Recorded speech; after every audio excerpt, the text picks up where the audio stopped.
man. The plan was to go get my motorcycle stand and clean my chain and wax it up and lube it up and whatnot. But then crazy monsoon came through and blowing trees and tree limbs and tree pieces and all kinds of stuff all over the place. So I was like, hey, you might want to wait. So to make better use of this time, I'm in the whip. You know what I'm saying? I was sitting on the couch last night trying to reevaluate some things, and I'm just like, yo, where did you get your mentality? Like, of course, like, there is a solid piece of it that you built on your own, but where did the foundation come from? Like, for every structure, there must first be a foundation. Like, where did you start from? And I'm like, yo, your grandmother kind of set the tone, right? You know, before she got her illness, she had ALS, Lou Gehrig's disease, and it robs you of all your bodily functions. And I'm like, you know, some people get diagnosed with things and they feel like all is lost, woe is me, I can't do it anymore, and they just kind of lay down and let it take over, you know what I'm saying? But she wasn't like that, you know, like when we would go to the mall, if you weren't jogging, you couldn't even keep up with her, you know what I'm saying? Like she was gung-ho, like she got things done, it was crazy.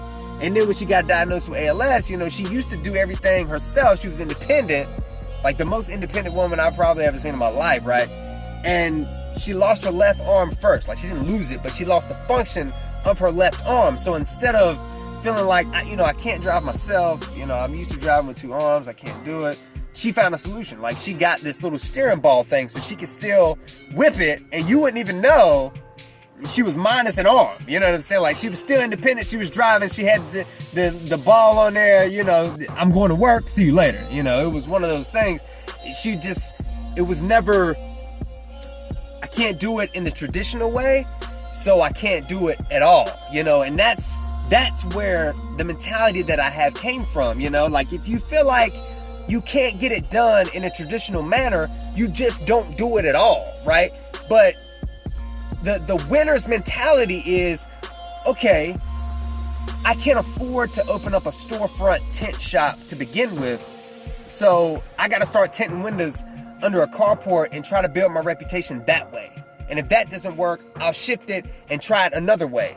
And had I not been so solution oriented, right? Like there is a solution, you can make it happen, I wouldn't be where I am right now. So I mean, it all makes sense. Like I get it now. There are people in your life that will set examples, and they're there to put these really, really wise, like I don't even know what to call it, man. Like it was just, like had she not set that example and set that standard, like I wouldn't be who I am. Like now, you know, I don't necessarily need every tool that a traditional person would need to get something done. Like I just don't, like it doesn't block me from doing anything. It's like, okay, I don't have this tool, but there has to be a solution to still get it done with the same quality. It might take a little bit longer, but I can still get it done. Like I just don't feel like there are barriers.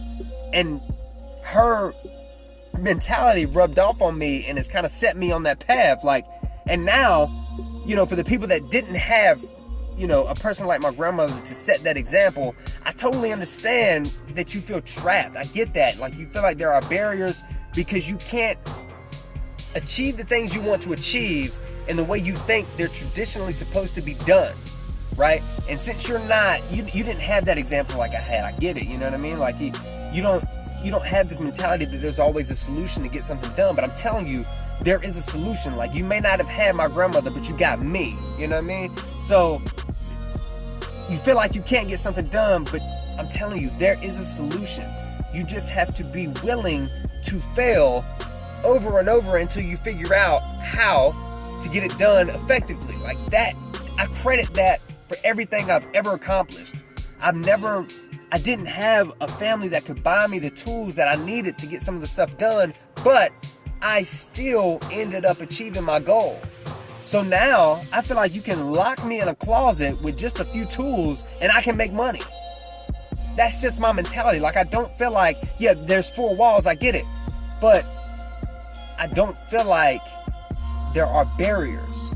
I feel like you can get whatever you want to get done wherever you need to get it done. That's just my mentality, man. And I would give you some other stuff that I learned from her over the years, but I can't give it all to you right now because the video would go way too long. I would lose your attention. I mean, and I can't give you all that right now. Like, I can't give you the whole gold brick, because I'm telling you, if you apply these things that I learned from her, you will be successful.